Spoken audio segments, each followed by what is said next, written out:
Salut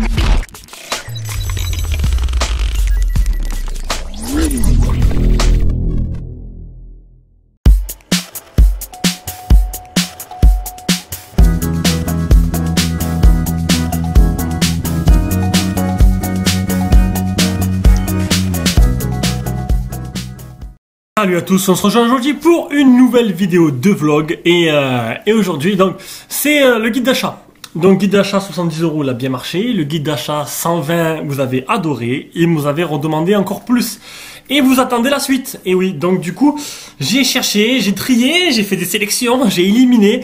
Et voici pour moi. Alors c'est vraiment mon guide d'achat moi. Si vraiment demain j'ai un téléphone à acheter et j'ai un budget, c'est ce que je prends, c'est ce que je ferai moi. Voilà, maintenant il va sûrement manquer les téléphones que vous aurez aimé avoir dessus. Je peux pas tous les mettre. On en a testé 470, mais j'ai pas tous testé moi. Donc il y a Jérôme, il a testé les téléphones, il m'a dit ouais celui-là mets-le, il est bien et tout. Donc voilà. Voici notre guide d'achat. Des téléphones entre 150 et 170 €. Et après on passera sur une tranche de 230, 220 à 260. Et après on passera sur les plus de 300 €. Donc voilà. Alors on va commencer par, il est là, l'indétrônable Meizu Note 7. C'est l'indétrônable Meizu Note 7. Alors là, lui, alors je l'ai mis en, il existe à 175 € en 4G. Alors, comme à chaque fois, tous les prix, c'est les prix chinois. C'est les prix commandés de Chine. Si vous commandez en France, c'est plus cher. Moi, voilà, spécialisé téléphone chinois, je commande en Chine pour économiser des sous. Donc le modèle 428 il a 175 €.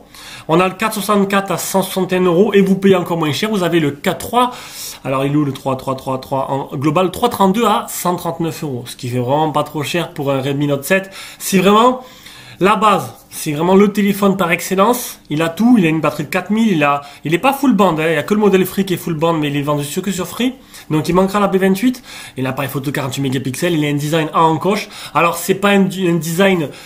Vous allez voir qu'il y a plus joli, hein, mais bon, c'est du classique, c'est Xiaomi, de toute façon, c'est du classique Xiaomi, hein, tous. Allez, donc c'est la base. On passe au deuxième, le Meizu X8 qu'on a testé, que j'ai adoré, avec une toute petite encoche qui se retrouvera ici, en haut. Une batterie 3200, pas de B28, mais la B20, le français, le Play Store, une ROM globale, à 155 € en 4 Go ou mais il faut mieux le prendre en 155, en 4 Go, après ça monte. Non. Complet, très bon appareil photo, très bien, bon téléphone, léger, agréable. Il faudrait voir maintenant s'il y a eu la mise à jour, de fait ou pas, avec l'histoire de la puce SIM, mais apparemment, elle aurait été faite. Mais allez voir sur le site FamiOS pour le voir, pour être sûr, quoi. Troisième choix, le Meizu Note 9. Alors lui, c'est vraiment mon coup de cœur. C'est le concurrent du Redmi Note 7. Par contre, je trouve que niveau design, il est quand même plus joli. Il est mieux fini, les bords sont plus fins. Allez voir le test. Mais c'est son concurrent direct. On n'a pas de B28 pour les bandes 4G, mais on a la B20, on a une batterie de 4000. C'est un modèle 464, là existant plus cher, mais bon. En 664 c'est beaucoup plus cher. Ah, quoique là 664, et c'est peut-être la version chinoise. Je suis pas sûr sur la version globale. Attention, il y a une version chinoise et une version globale. Donc un téléphone qui est très bon en photo, qui est très bon partout, qui est pour moi le concurrent direct du Redmi Note 7. Et si j'aurais à hésiter entre les deux, ce serait juste la partie logicielle du Xiaomi qui me ferait pencher pour lui. On continue avec un outsider, Lenovo Z5S. Voilà, pareil, il est arrivé il y a pas longtemps en global, français, Play Store.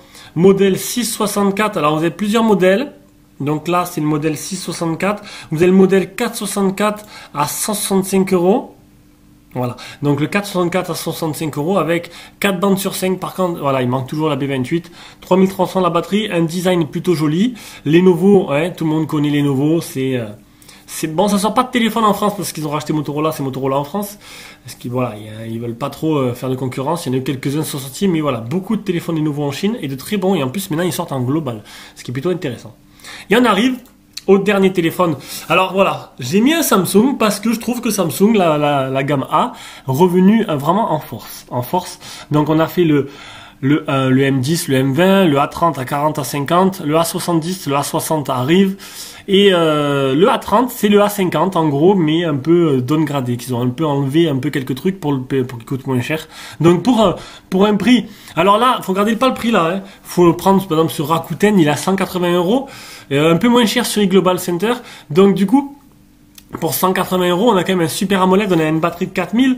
On n'a pas un gros processeur comparé à ce qui se fait à côté, mais on a du Samsung. Et oui, avec One UI qui est plutôt extraordinaire. Voilà, une ROM plutôt intéressante. Samsung est revenu en force pour moi.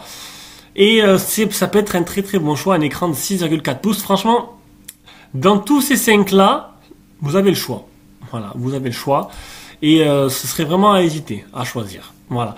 Allez, sur ce, je vais finir pour vous dire juste que de ces 5-là, seul le A30 a un écran Super AMOLED, si je me trompe pas. Ouais, seul le A30 a un écran Super AMOLED. Lui, il a bien un écran IPS, on est tous. Donc voilà. Donc c'est un peu l'outsider, on va dire. Si vous cherchez vraiment la qualité d'écran, vous voulez vraiment du Super AMOLED, il n'y a que modèle, c'est lui. Allez, sur ce, je vous laisse. Je vous fais de gros bisous et puis on se rejoindra très prochainement pour le prochain guide d'achat qui sera le modèle à 250 € environ. Ciao, ciao.